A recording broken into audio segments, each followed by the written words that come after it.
स्वागत है आप सबका आपके अपने चैनल न्यू क्वांटम क्लासेस पर। Myself Sanjay Kumar. हम डिस्कस कर रहे हैं 11th क्लास की chemistry, some basic concepts of chemistry. अब ये लेसन नंबर 1 है। इससे पहले मैं एक वीडियो बना चुका हूँ। उस वीडियो में मैंने 6 पेजेस को एक्सप्लेन किया था। अब मैं इस वीडियो के अंदर आगे के पेजेस को एक्सप्लेन करूँगा।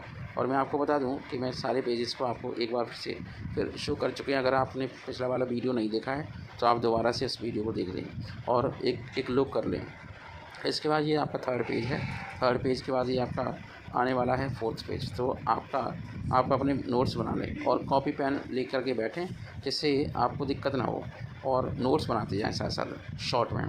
जब ये डिस्कशन कंप्लीट हो जाएगा उसके बाद फिर मैं एक स्पेशल टाइप की शॉर्ट नोट जो हैंड रिटन है वो अपलोड कर दूंगा, और यही मेरा मकसद है आपको समझाना।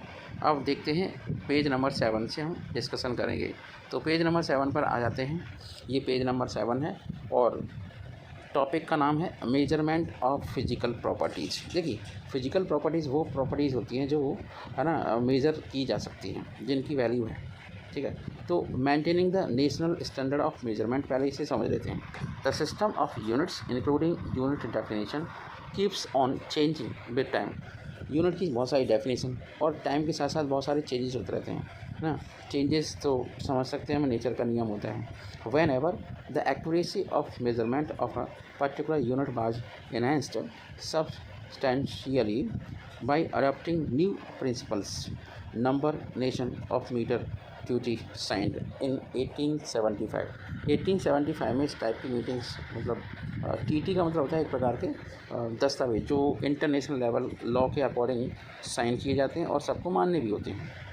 ठीक है, जितने भी मॉडर्न इंस्टीट्यूशंस हैं, इंडस्ट्रियलाइज्ड कंट्रीज हैं, हाँ कंट्री है, इंक्लूडिंग इंडिया हो गया, has a national metrology institute. इनमें NMI इंस्टीट्यूट्स होती हैं विच मेंटेन स्टैंडर्ड ऑफ मेजरमेंट्स, जिनका काम होता है पूरे भारत में, पूरे वर्ल्ड में, अपने अपने देश में मेजरमेंट को मेंटेन करके रखना। This responsibilities has been given to the national physical laboratory. और ये MPL जो हमारे देश में न्यू दिल्ली में ऑफिस है इसका, तो this laboratory establish experiments to realise the basic units and derived unit. तो हम आपको पहले से बताते हैं कि बेसिक यूनिट और ड्राइव्ड यूनिट में अंतर है, तो दोनों का लेखा जोखा इस लेबोरेटरी में रखा जाता है। अब standard of measurement, national standard of measurement जो है, these standards are periodically intercompared with a standard maintained at other national metrology institute in the world, as well as those established at the International Bureau of Standard of Paris। तो ये सब rules regulation का भी ख्याल रखा जाता है। हम टॉपिक की बात करते हैं, measurement of physical properties. Quantitative measurement of properties is required for the scientific investigation. जब आप कोई इन्वेस्टिगेशन करते हो, एक्सपेरिमेंट करते हो, तो भाई नंबर तो आपको अंडरस्टैंड करना पड़ेगा। तो नंबर के लिए क्वांटिटेटिव, क्वांटी का मतलब नंबर, बहुत ज़रूरी है। अब many properties of matter such as length, जैसे हम आगरा तक गए तो कितनी लेंथ है ना। हमारा कोई एक प्लॉट है तो उसका कितना एरिया है, हमारा एक स्टडी रूम है उसका कितना एरिया है। ठीक है, हमारे पास एक बॉक्स है तो उसका क्या वॉल्यूम है। हम पहले से जानते हैं कि जितने भी क्वांटिटेटिव ऑब्जर्वेशंस होते हैं, है ना, या मेजरमेंट्स होते हैं, वो उन्हें किससे रिप्रेजेंट किया जाता है, नंबर से। तो क्वांटिटेटिव को हम नंबर से रिप्रेजेंट करेंगे। अब जब हम नंबर से रिप्रेजेंट करेंगे तो हमें उसकी यूनिट भी तो बतानी पड़ेगी कि उसकी यूनिट क्या है। जैसे लेंथ है, लेंथ ऑफ रूम है, तो हम 6 मीटर को लेंथ ऑफ रूम, हमारे स्टडी रूम है तो स्टडी ऑफ रूम की लेंथ कितनी है, 6 मीटर है।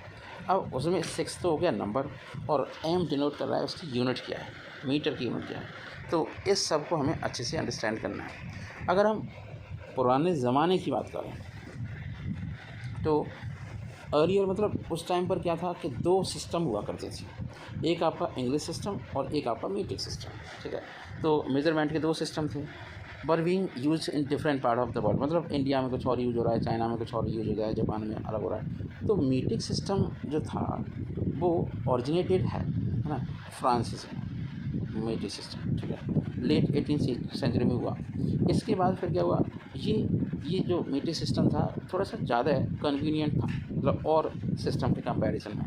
तो it was based on decimal system, इसे हम डेसिमल सिस्टम की बेसिस मान सकते हैं, उसका बेस मान सकते हैं। Let need of a common standard system, उसके बाद तो पूरे देश को और देशों को है ना ये महसूस होने लगा कि एक कॉमन स्टैंडर्ड सिस्टम होना चाहिए, जिसके लिए साइंटिफिक कम्युनिटी में 1960 में इस से संबंधित डिस्कशन हुआ और एक सिस्टम बना जिसे हम कहते हैं the international system of units. अब यही है ऐसा यूनिट। तो हमेशा आप कभी भी कुछ पढ़ते हो, जैसे मान लो आपने इलेक्ट्रिक करंट की डेफिनेशन पढ़ी, पोटेंशियल डिफरेंस की डेफिनेशन पढ़ी, तो उसकी है ना स्टैंडर्ड यूनिट क्या है, ऐसा यूनिट क्या है, यही आपको बताया जाता है। तो इसी चीज़ को हमें समझना है। तो the international system of units in French le system international de units abbreviated as SI was established by 11th General Conference of Weight and Measures CGPM from the Conference General de Poids et Measures। और the CGPM is ये क्या है, is a inter government treaty. Inter government का मतलब क्या है, India की government और फ्रांस की गवर्नमेंट के बीच में एक ट्रीटी इंटर गवर्नमेंट हो गई, created by a diplomatic treaty known as metre convention which was signed in Paris 1875 में ये साइन हुआ था। ठीक है, तो ये बात आप समझ लीजिए। अब हम ऐसा ही सिस्टम की जब हम बात करते हैं ना, तो ऐसा ही सिस्टम के अकॉर्डिंग 7 बेस यूनिट्स मानी जाती हैं। They are listed in table number 1.1। अब हम इसे समझाएंगे। तो these units pertain to the 7 fundamental scientific point. अब यहाँ पर 7 फंडामेंटल, इसके अलावा और कोई नहीं है, मतलब ये बेस है। अब इससे बाकी की और यूनिट्स बनने वाली हैं, जैसे फॉर एग्जांपल जैसे स्पीड हो गई, वॉल्यूम हो गया ना, ये सब ऐसी यूनिट हैं जिन्हें हम ड्राइव कर सकते हैं। चलिए स्टार्ट करते हैं। द फिजिकल है ना, base physical quantities and their units. जैसे लेंथ, हम बात करते हैं लेंथ की। तो मान लीजिए आप आगरा से लखनऊ जा रहे हैं, तो कुछ ना कुछ लेंथ है और उस लेंथ को एल से रिप्रेजेंट करेंगे, इसका सिंबल हो गया। लेकिन यूनिट क्या है, मीटर। लेकिन जब हम बड़ी यूनिट लेते हैं तो हम किलोमीटर में कन्वर्ट कर लेते हैं। तो किलोमीटर का बेस क्या है, मीटर ही तो हुआ।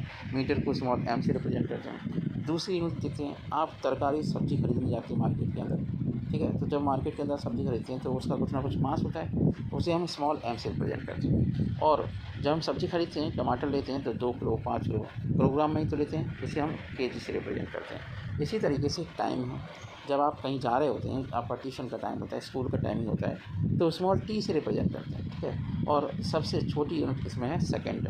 सेकंड को स्मॉल एस से रिप्रेजेंट किया जाता है। फिर बात करते हैं इलेक्ट्रिक करंट की। जैसे आपके घर में समरसेबल लगी हुई है, तो वहाँ पे इलेक्ट्रिक करंट मतलब आई एम्पियर की यूटिलाइजेशन होगा, इसे आई से रिप्रेजेंट करते हैं। और ये आपका एम्पियर है, एम्पियर को कैपिटल ए से रिप्रेजेंट करते हैं। समझ में आ गया। अब है fourth one, basic unit fundamental unit thermodynamic temperature. ये थर्मोडायनामिक टेम्परेचर बहुत इंटरेस्टिंग है।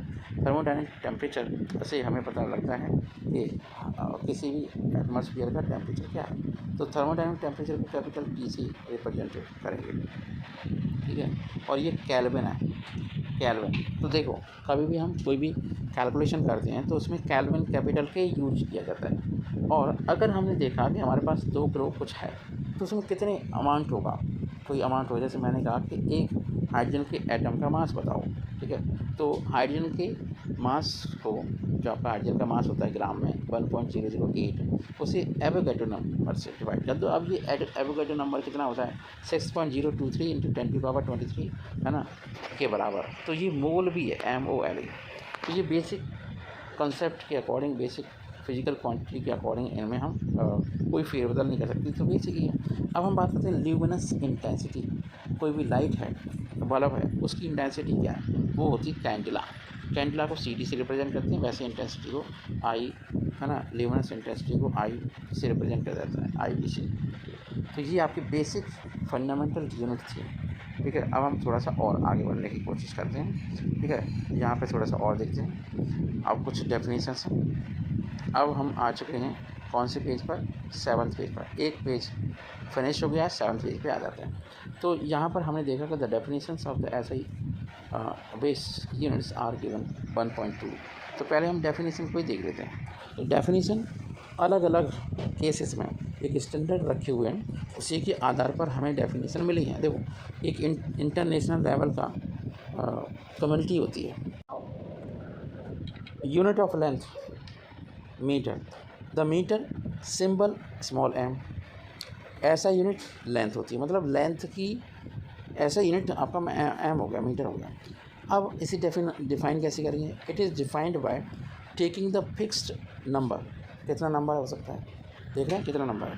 Numerical value of a speed of light in vacuum small c to be 299792458, ये आपका फिक्स नंबर हो गया।